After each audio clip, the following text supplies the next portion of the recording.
Thank you very much, Shan, and good afternoon to everybody who is present here. My apologies that I could not join you earlier today. I had to be chairing a session of the Presidential Climate Commission. I'd like to just, for the record, state that I am talking here in my personal capacity. Now, free and fair elections. This is one of the greatest successes of the South African democracy. The new electoral system under consideration by Parliament at present should alarm all of us, because the proposed system, as it stands, places this monumental achievement of the freedom struggle at risk. The new proposed system is complex to understand, complicated to implement, and less fair than the current electoral systems that we have at the national, provincial, and municipal level. The right of the people of South Africa, to choose their own government is the constant heartbeat that keeps our democracy alive. To tinker with this is to tinker with the lifeblood of our democracy. And we must warn our parliamentarians to tread very carefully when they start tinkering with the right to vote. Because our Constitution, as we all know, entrenches human rights. The Bill of Rights in the Constitution can only be amended by a supermajority of 2/3. Since we became a democracy, the Bill of Rights has not been changed. There was one attempt with the attempt to change the Bill of Rights as concerns property rights, and that attempt failed. Because the Constitution makes it extremely difficult for any set of parliamentarians to tinker with what is the heart and soul of our democracy. But the Constitution, in its very first clause, does more than talk about the Bill of Rights. It sets out the values of our country and the values of the Constitution. So it's got different things. It's got Bill of Rights and it's got values. And the whole set of values in the Constitution is set out in about 7 lines in one clause. There are 4 values in our Constitution. The one is human dignity. The second is non-racialism and non-sexism. The third is the supremacy of the rule of law. And the third is universal adult suffrage, a common voters' roll, regular elections, a multi-party system of democratic government to ensure accountability, responsiveness, and openness. Now, when it comes to these 4 values, the Constitution says Parliament needs a majority of 75%, the highest majority needed to amend these values. In fact, there's hardly a jurisdiction anywhere in the world that requires such a high majority to amend anything. And the reason for this is because the founders of our country had decided that these values should never be changed. It should not be possible for any parliament to take a democratic decision that there will no longer be regular elections, for example, or that there will no longer be non-racialism.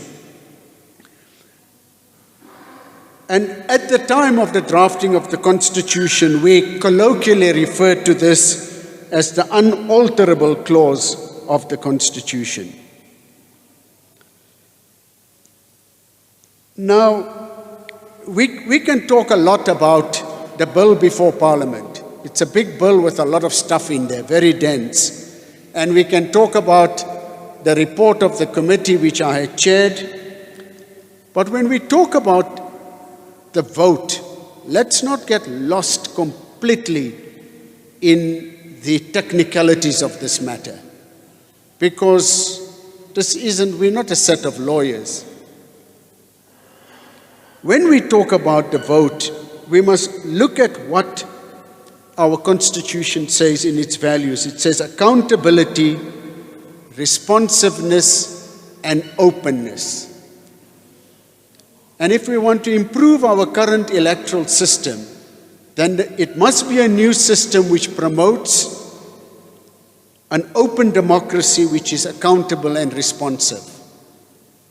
The biggest weakness of our current system is that our members of Parliament are not chosen by the voters. That is the biggest. Forget all the technicalities, Shan. The voters don't choose these people. You can sometimes see somebody on TV and ask yourself, but who on earth in their right mind would have voted for that man? You wonder. Because, frankly, voters, when they go to the voting station, they are supposed to be sober. By the way, it's illegal to go to a voting station if you are drunk. They are supposed to be sober. And a sober person will not choose many of the people that we've got there. So this is what we want to improve. We want to have a better quality of members of Parliament that are chosen by the people. We also want voters to feel empowered. Every election, fewer and fewer people are going to vote. And one of the reasons for that is people feel, you speak to ordinary people, they say, oh, whether I vote or I don't vote, nothing will happen, things won't change. In other words, they don't feel empowered. They don't feel it's in their hands to put Mr. X and Mrs. Y into Parliament. They don't feel it's in their hands. And so you want a system that will once again make voters, empower voters and make them believe that they are empowered.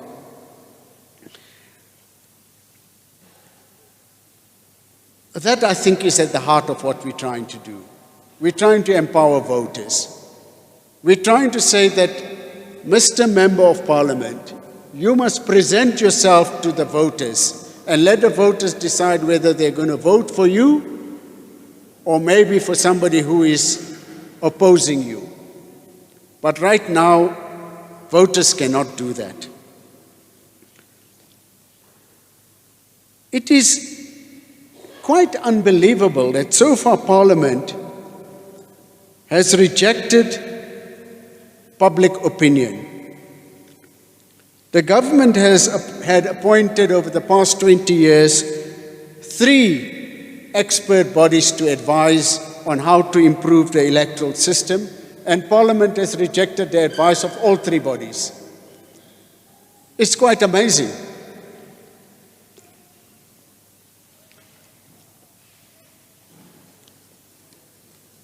Now, let me talk a little bit about why I believe that the electoral system being considered by Parliament right now is a disaster in waiting.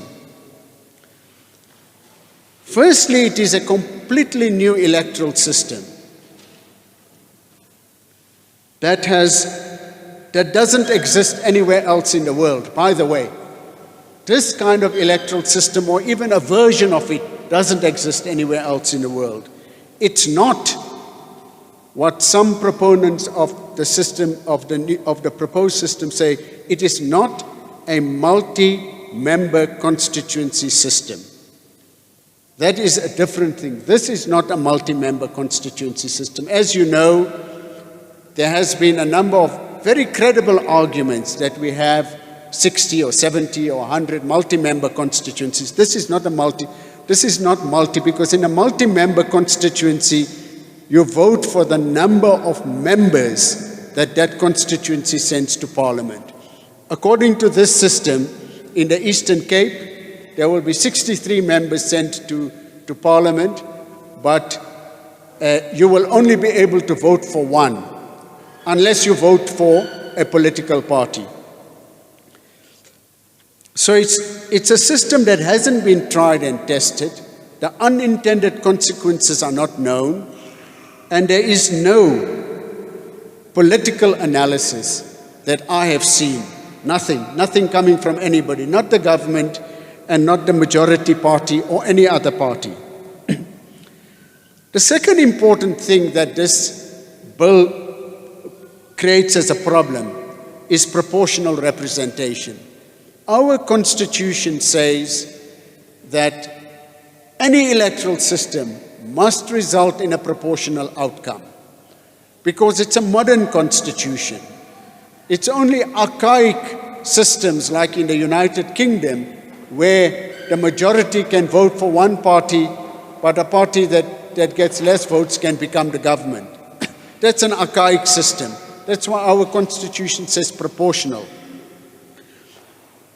This proposed system goes against the principle of proportional representation because what it does is that when an independent candidate in the Eastern Cape gets 500,000 votes, about 450,000 of those votes will be discarded, will be thrown away. And so proportionality means that Parliament is constituted in proportion with the will of the people, in proportion with the way in which people have voted. The third big problem is that it's a complicated system. Now, you know, when our new constitution was drafted, it was drafted in what is called plain language. Because we asked ourselves at that time, do we need to write the constitution in using half the words in Latin and the other half words in Greek? Or can we just write it in English and Afrikaans and Zulu and all of that in plain language, and a person who is not a lawyer should be able to read it and see what it says? Any of us here can pick up the Constitution and read it because it's quite clear. This bill, I don't know how many of you have read the bill and read the bill is a proposed amendment to the Electoral Act, and then there are also proposed amendments to the proposed amendment bill. Here it is. Try to read it.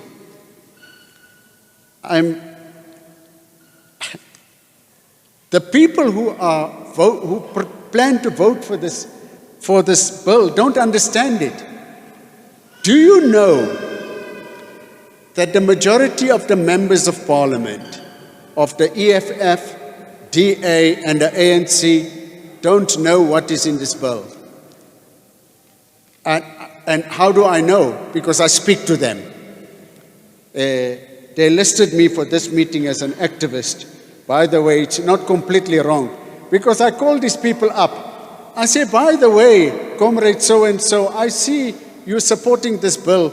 Can you explain to me why you think it's the right thing? And the person would inevitably say, look, let me be frank with you, Comrade Valli, I haven't read it. I don't really understand it myself. It's just that it was a decision. So not only in the ANC, I know people in all of these parties that I call up. They don't understand it. As far as the ANC is concerned, the party of which I am a member, the majority of the members of the National Executive Committee do not know what the new proposed electoral system is. I've actually spoken to them myself, because I know all of them. I've called all of them. As you say, I'm an activist. I've called all of them. They don't know what's in this bill. And when I tell them some of the things that are in a bill, they say they are surprised. This is a very, very dangerous situation that we are in. It's like a person driving a truck but has fallen asleep at the wheel. because you are fiddling with the most important right in our Constitution, the right to vote. The fourth point I'd like to make is that there is a principle in our system which says one person, one vote of equal value. And that's an important principle of our struggle. Because when we were fighting in the struggle for one person, one vote, P.W. Botha said, okay, let's give them all one person, one vote. The whites will vote for the white parliament. The Indians will vote for the House of Delegates. The Coloureds will vote for the House of Representatives. And the Africans will vote for this or that Bantustan. Everybody, one person, one vote. That's what he said. They argued it. They actually did argue. So in the struggle, our demand was one person, one vote of equal value. This new proposed system takes that away. Because if 500,000 people in the Eastern Cape vote for Mr. X, they only get one person in Parliament. If 500,000 people vote for the EFF in the Eastern Cape, they will probably get about 8 or 9 members of Parliament in. So the principle of one person, one vote of equal value will be taken away. I cannot for the life of me see the Constitutional Court saying that this passes constitutional muster. It will be shot down by the Constitutional Court. And then, of course, there's the question of the voting system. If you want free and fair elections, and if you really want it to be free, then it must be easy for people to vote, not difficult. You're going to go into a voting station, and there will be a voting paper with about 50 or 60 or 100 political parties listed, and probably 1,000 independent candidates. And then you have to decide. You'll go through the pages, and you have to decide where to put your axe. I'm not exaggerating on this, because if you take the 2021 local government elections, there were a total of 11,237 registered candidates in the Eastern Cape alone, in that province, 11,000.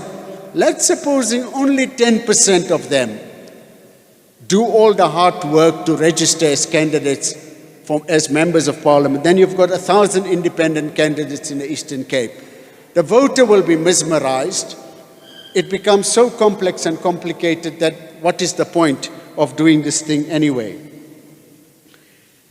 There are some people who have referred to this proposed system that Parliament is considering as a minimalistic system. That's a euphemism. There's nothing minimalistic about it. This is an extremely complex system that have been put forward. So, friends, ladies and gentlemen, let me just say,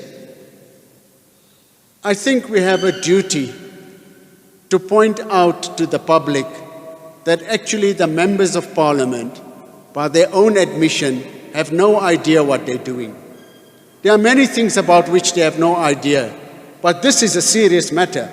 This is about the right to vote.